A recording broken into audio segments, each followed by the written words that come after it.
Bismillahirrahmanirrahim. Assalamualaikum warahmatullahi wabarakatuh. Baiklah, anak-anakku sekalian, materi yang akan kita bahas, bab yang pertama adalah tentang dimensi 3, ya. Adapun materi untuk semester 1, ya, kita punya 2 bab, ya. Bab yang pertama adalah dimensi 3, sedangkan bab yang keduanya nanti akan kita bahas statistika, ya. Baiklah, untuk pertemuan pertama kita bahas dulu tentang dimensi 3. Saya yakin untuk dimensi 3 materinya bukan materi yang baru bagi kalian, ya. Materi dimensi 3 sudah kalian pelajari di SD, SMP juga, ya. Nah, jadi sedangkan bangun-bangun dimensi 3 ya dalam keseharian sangat banyak kita temukan, begitu ya. Nah, adapun materi yang akan kita bahas dalam dimensi 3 ini peta konsep ya. Peta konsep tentang jarak dalam ruang pada bangun datar ya, pada bidang datar ya. Nah, jadi yang pertama adalah jarak titik ke titik, kemudian jarak titik ke garis ya, kemudian jarak titik ke bidang. Nah, sedangkan jarak titik ke titik, kemudian titik ke garis, kemudian juga titik ke bidang, ini banyak sekali ya penerapannya dalam kehidupan sehari-hari. Kemudian konsep dasar yang harus kita ingat kembali ya, yaitu teorema Pitagoras. Saya yakin semuanya sudah bisa ya tentang teorema Pitagoras. Ini sangat penting sekali ya untuk membantu menyelesaikan permasalahan mengenai dimensi 3, begitu ya. Iya, kemudian kompetensi dasar yang harus kita bahas ya, 3.1 yaitu mendeskripsikan jarak dalam ruang ya, yang mana ada 3 macam yang akan kita bahas ya. Titik antar titik, kemudian titik ke garis, kemudian titik ke bidang. Sedangkan 4.1 yaitu menentukan jarak dalam ruang, ya. Nah, jadi yang pertama kita harus bisa mendeskripsikan jarak dalam bangun ruang, dan yang kedua juga kita harus bisa menentukan atau menghitung jarak dalam bangun ruang, gitu ya. Nah, kemudian coba kita lihat ini aplikasinya dalam kehidupan sehari-hari. Saya munculkan ya, gambar seperti ini. Ini seandainya ya kalian melakukan perjalanan misalkan, melewati jalan tol gitu ya, atau di sini ada jembatan, ya ini. Nah, bentangan kawat ya dari, tiang yang ini ke suatu titik, nah ini kan berhubungan dengan jarak antara titik dengan titik, ya. Kemudian juga misalkan ini, pada ya bangunan atap rumah atau atap ya ini saung ya.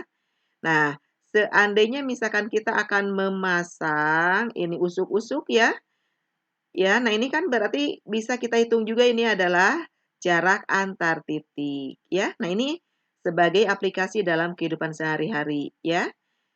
Nah, sebelumnya saya punya permasalahan yang harus kalian amati, ya. Kalian amati baik-baik permasalahan yang pertama. Kemudian ini juga diperjelas dengan suatu gambar, ya ini permasalahannya tidak terlalu sulit ya, kalian juga pasti bisa lah ya. Nah, bangun berikut merepresentasikan kota-kota yang terhubung dengan jalan, ya. Jadi garis-garis yang biru ini merupakan jalannya yang menghubungkan kota-kota tersebut. Jadi ada 4 kota. Kota A, kota B, kota C, dan kota D, ya. Nah, titik merepresentasikan kota dan ruas garis merepresentasikan jalan yang menghubungkan kota tersebut, ya. Nah, misalkan Faisal berencana menuju kota C. Ya, akan menuju kota C ini yang kuning, berangkat dari kota A. Tulis kemungkinan rute yang ditempuh Faisal dan tentukan panjang rute-rute tersebut. Nah, Faisal ya dari A ke C itu kan berarti ada berbagai kemungkinan jalan yang ditempuhnya. Silakan kalian pikirkan ya. Kira-kira seandainya Faisal akan berangkat ke kota C, apakah bisa langsung atau bisa melewati kota B dan kota D dulu? Silakan kalian pikirkan permasalahan yang pertama ya. Tidak Ibu jawab dulu ya, silakan untuk kalian pikirkan. Kemudian juga masalah yang kedua. Nah, masalah yang kedua, ada dua lingkaran seperti pada gambar L1 dan L2. Titik A, B, C, D, dan E terletak pada lingkaran 1. Sedangkan titik P, Q, R, S, dan T terletak pada lingkaran 2. Nah, sudah dihubungkan ya A ke P, B ke Q, kemudian C ke R, D ke S, E ke T ya. Silakan kalian amati baik-baik. Pertanyaannya adalah ruas garis manakah yang mewakili jarak antara kedua lingkaran tersebut? Ya, silakan kalian simak baik-baik ya. Nah, kemudian setelah kalian bisa menyelesaikan permasalahan 1 dan permasalahan 2, kemudian ya Ibu harapkan kalian bisa menyimpulkannya, ya. Nah, saya yakin kalian pasti bisa menyimpulkannya, ya. Berarti jarak titik ke titik adalah panjang ruas garis terpendek yang menghubungkan titik-titik tersebut. Sekali lagi, Ibu garis bawahi, ini adalah panjang ruas garis terpendek. Ya, itu adalah jarak titik ke titik, ya. Nah, kemudian setelah kalian memahami kedua permasalahan yang tadi, nah Ibu akan ini ada beberapa contoh soal yang harus kalian kerjakan, ya. Nah, untuk contoh satu ini ada gambar kubus, ya. Kemudian ini ada beberapa permasalahan yang harus kalian kerjakan. Ini ya contoh satu, saya yakin pasti bisa, silakan pikirkan.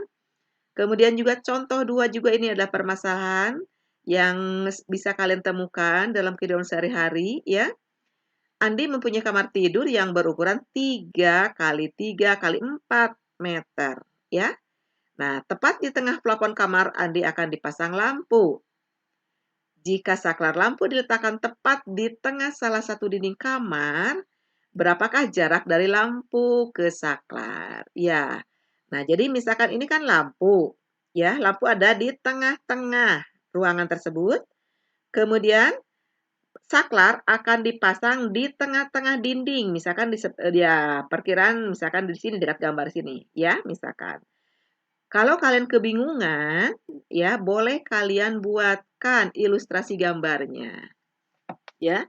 Nah, bangun kamar yang tadi, kalau kita buatkan ilustrasi gambar, misalkan berbentuk balok seperti ini kan. Ini ada satu titik, ya, L, ini adalah untuk memasang tempat lampu. Sedangkan di sini ada satu titik, yaitu S. S berarti ini adalah tempat saklar, ya. Nah, berarti kalian akan mencari jarak, begitu kan? Berarti L dengan S, ya. Nah, silakan kalian pikirkan kira-kira akan mencari L dengan S itu dengan menggunakan teorema apa. Ya, saya yakin ini juga pasti bisa, ya. Nah, kita hubungkan, masih ingat kan? Ya, teorema apa yang berlaku pada segitiga siku-siku? Iya, yang ini juga tidak saya jawab dulu ya, silakan kalian pikirkan. Kemudian juga contoh 3. Nah, contoh 3 ini ada limas, limas TABCD, ya seperti pada gambar di samping. ABCD merupakan persegi dengan panjang rusuk 6 cm. TA, TB, TC panjangnya sama ya, TD juga sama dengan 5 cm. Dan M adalah titik tengah AC, ya, ini AC. Nah, jadi dalam suatu permasalahan, ya, jadi saya anjurkan kalian harus menggunakan gambar. Kalau kita hanya membaca, soal ini nggak kebayang, ya, di mana letak titik M, di mana letak titik T, gitu kan? Nah, jadi kita buatkan ilustrasi gambarnya seperti ini, ya, boleh kalian pakai warna supaya jelas. Maka terbentuklah ini segitiganya, TMC kan? Ya, TMC berarti segitiga siku-siku, ya. Nah, kemudian setelah kalian gambar, bisa kalian lengkapi ya ukuran-ukuran yang sudah diketahui dalam permasalahan tersebut.